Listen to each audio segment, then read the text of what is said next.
but if you have a question while I'm talking, please just like shout it out, not like put your hand up or do like a school kid thing. Yeah, so anyway, thanks for having me here to do an enrichment session. This is really great. I just wanted to talk a little bit about, well, I'm going to talk a little bit about myself, where I come from, so you can have a sense of like the kind of research that I do. I'm just going to sort of break this up into 3 sections. The first one is going to be a little bit about like what dinosaurs are, because that's my topic that I'm most interested in, and I think that's probably something that as a learning team you're going to get asked a lot of questions about. So hopefully that's useful to you. And then I wanted to talk a little bit about the research I've done before coming here, so that you have a little bit of an idea of the kinds of things that we can do with fossils. It's going to be a little bit different from what Richard and Margie have done before, because I've got a little bit different background and a different focus. So hopefully that will be interesting. And then I'll have a little bit at the end about what I hope to do here, and I hope that you will have lots of questions about anything I talk about, or what you would like to know from me like next time that we have a session like this, since this is the first time. So that's me, and next to the giant tail of an armored dinosaur that I helped name last year. I'm a vertebrate paleontologist, so my main focus is on animals like us with backbones. And in particular, I really like dinosaurs, and so I've been really lucky to get to study dinosaurs for more than a decade now, which is really great. So I've come here via the Royal Ontario Museum and the University of Toronto, where I was a postdoctoral fellow, so that's training that you do after you get your PhD. Before then, I spent 2 years at the North Carolina Museum of Natural Sciences down in Raleigh, North Carolina. And before then, I did my PhD and my master's degrees at the University of Alberta, but I am from Halifax originally, so I've gotten to move around a whole bunch. And I've also dug up dinosaurs in Nova Scotia too. So I've had amazing experiences going around lots of different places. I'm super excited to be here because British Columbia has a really amazing fossil record. And it does have dinosaurs, but people haven't really gone and like systematically looked for them yet. So that's kind of what I'm hoping to do here. So we don't have a lot of dinosaurs in our collection yet, but I'm kind of hoping to change that. So the very first section I want to talk about, I hope that this isn't too basic, so if this is like old news to everybody, you can just let me know and we'll go fast through it, but I wanted to just talk a little bit about what dinosaurs are, where they are found, when they are found, and how we actually get them out of the ground, just really briefly. So a lot of people tend to think that any skeleton in a museum is a dinosaur. So I know I've overheard people look at whale skeletons and be like, a dinosaur. So not all skeletons are dinosaurs, which I know you know.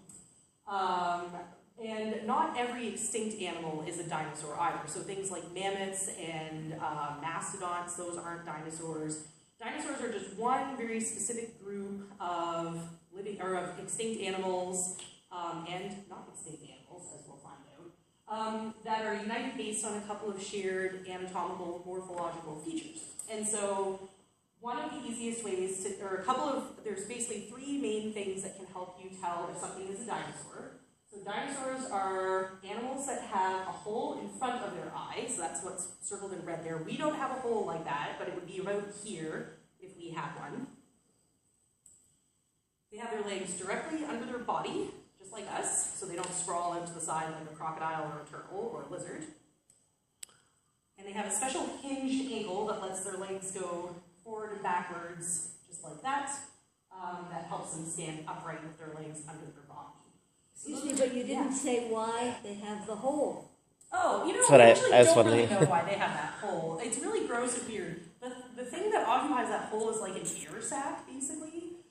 So many dinosaurs are very, very weird. They have air sacs that go all through their bones and all through their bodies. So their bodies are actually a lot lighter than you might expect because there's mostly nothing in them. So one of the reasons that things like T-Rex can get a really huge head is because there actually isn't just like meat and blood all in there. It's like an air sac that makes it a lot lighter.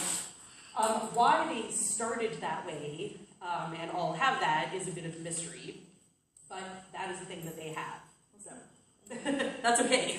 That's a good question. Sorry, is it obvious that this is a hollow when the animal is alive? When the animal is alive, it will be covered by skin. But you'd probably be able to see them breathing a little bit, actually. So in the same way that you can sort of see, like, your nose, like sometimes your nose might flare, you might sort of see, like, puffs, kind of like expanding and contracting that a little bit. We don't know for sure, of course, because that's not usually preserved on them.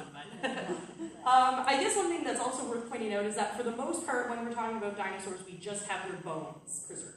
But there are some really special instances where other things can be preserved under the right conditions. The main reason we usually have bones is because if you've ever seen like roadkill or any like animal carcasses out in the wild, you know that scavengers come and they eat the meat off of the bones, rain and sun bleaches them and degrades everything, and bacteria degrade them. But because bones are mineralized, they usually are the things that remain after an animal dies and has been like decomposing. So most of the time we're working with bones, most of the time we're working with partial bones and not complete skeletons. But in very rare circumstances you get nice complete skeletons and sometimes even things like skin impressions or feathers. But most of the time you're working with like little bits and pieces, so yeah. The era of dinosaurs, like did they evolve like T-Rex maybe didn't always have a big head and a little tiny. What kind of space and times are we? Super long time. So dinosaurs were around for hundreds of millions of years. They originate in the Triassic period, which is about 250 million years ago. And then most, but not all of them, go extinct about 66 million years ago. But the one really fun fact is that T-Rex is closer in time to us than it is to Stegosaurus. So some of the most famous dinosaurs, but don't live at the same time, and it just gives you a really good idea of like how vast the time period is that dinosaurs were on Earth. So, okay, so a quick overview of what are not dinosaurs, and then we'll talk about what are dinosaurs, because these are things that lots of people get confused about. So Dimetrodon, this guy with this big sailback, is actually not a dinosaur. It is one of our great ancestors. It doesn't have that hole in front of the eye. Even though it looks very reptilian, it's basically just sort of, that's what we look like if you go back like 300 million years. So we've come a long way. So. Does it have the articulated ankle thing? No, exactly. So they have these sprawling legs, and mammals sort of independently on their own evolve these kind of hinged ankles and upright stance. And even our ankles are kind of different from how a T-Rex's ankle is constructed. So it gives birth to live creatures? Dimetrodon probably laid eggs, and the first things that started to give birth alive probably evolved at about the same time as the first dinosaurs, so a little bit later than this. This guy is from just before when dinosaurs evolved. So some of the really big mammal relatives actually were thriving and flourishing before dinosaurs. Then there's a big extinction event. Oh man, we're going to have to do like another enrichment session where we just talk about like the history of life all in one go. Because I can just like fill your boots with information like this. But the long and short of it is Dimetrodon actually predates dinosaurs. Then mammals get really small and live around like dinosaur feet. And then we get big again after dinosaurs are extinct. So. Anyway, so Dimetrodon, super commonly mistaken for a dinosaur because it looks a lot like one. Okay, generally speaking, if it's swimming with flippers, it's not a dinosaur. So most aquatic marine reptiles, so things like the Elazosaur and Portney, things like ichthyosaurs, which is fish lizard, they look kind of like dolphins, they're also not dinosaurs. And this guy here in the middle is called a mosasaur. Mosasaurs are actually really closely related to Komodo dragons that are alive today, so they're big swimming lizards. Ichthyosaurs and Elazosaurs kind of shot off on their own branch of the evolutionary tree and don't really have any close living relatives. So that's just a general way to think about it. There's no swimming dinosaurs really, at least not ones that have like flippers and really obvious aquatic adaptations. Okay, this is a pterosaur. Pterosaurs are also not dinosaurs, but they are basically the next closest cousin to dinosaurs on the family tree of life. So if it flies with leathery wings, it's not a dinosaur. If it flies with feathery wings, it is a dinosaur, which we'll talk about in a little bit. So pterosaurs, super close relatives, but not dinosaurs. And then quite a few living animals today are also not dinosaurs, which I'm sure you know, but it bears repeating because some people get a little bit confused. So crocodiles and turtles and lizards are not dinosaurs, they're their own things. Crocodiles are actually sort of closely related to dinosaurs. Like if you have like the big tree of life, you've got like mammals over here and then lizards over here, and then dinosaurs and crocodiles are kind of over on a different branch that are sort of closely related to each other. But they're more like cousins and not like close family members.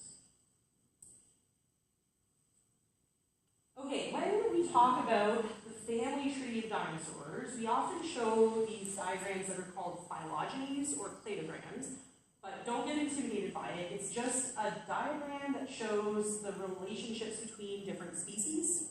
And so if you've got like these two guys here that are joined at this little spot, that means that they're more closely related to each other than they are to say something over on this side.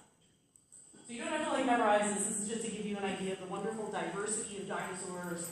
There are many, many different groups and many, many different species. There's about, I think, more than 1,000 named species now. And there's like a new dinosaur species being named like every other week at this point. Someone's dinging. That's okay. So the dinosaur family tree is divided into two sort of big groups. So there's the group called the Saurischians and Ornithischians, and we don't have to worry about this too much. There's kind of like two big divisions, and it has to do with the way their hips are arranged. So we like to look at dinosaur hips when we want to know what group they belong to. So on the Ornithischian side, that's most of the plant eaters. And so plant-eating dinosaurs include a whole bunch of different groups with their own adaptations. Probably the most commonly found ones are the hadrosaurs, or the duck-billed dinosaurs. These are kind of the plain dinosaurs for many people, but they're really neat. They've got this really wide beak at the front of their head. They have really interesting teeth that were modified for grinding and shearing plants, so they were really good at chewing. But they didn't really chew like a cow, so their jaws didn't go side to side. They actually went sort of front and around, so it's really weird. You can't really do that with our jaws. But they have these really wonderful grinding teeth, and some of them get really huge, like Edmontosaurus. There's ones that have flat heads, like Edmontosaurus, but there's also these wonderful ones with crests, like Parasaurolophus, and that's really cool. But there's lots of different crested hadrosaurs with all kinds of different head crest shapes. And they're actually hollow inside. Their nasal passage goes up into those crests, so they could probably honk like a trombone if they wanted to, which is pretty weird. Honking dinosaurs. Yes, I know, right? Oh no! And some of my colleagues actually do modeling to see if they can reproduce the sound that these would make by sort of like reconstructing the tubing and passaging in them, and trying to figure out why they evolved such weird structures. Okay, horned dinosaurs are called ceratopsians, and these are the dinosaurs with big frill on their neck and horns on their face, mostly. Some of them have lots of different horns, some of them have a big blob instead of a horn on their nose, but there's really famous ones like Triceratops in this group, and there's all kinds of different species. This is one of the groups that we're actually finding the most new species for, and it's partly because it's really easy to tell them apart, because they all have their own unique little horns and crests and frills coming off. So even with just small pieces, you can tell if you have a new species. In 2010, I think there were like 12 new species named, like all in one go, and it was this like totally crazy year where there was just like all these new horned dinosaurs. And that was pretty fun. A small group, but a group that I think is really cool, are the pachycephalosaurs. These are the dome-headed dinosaurs. They have this big dome on the top of their head.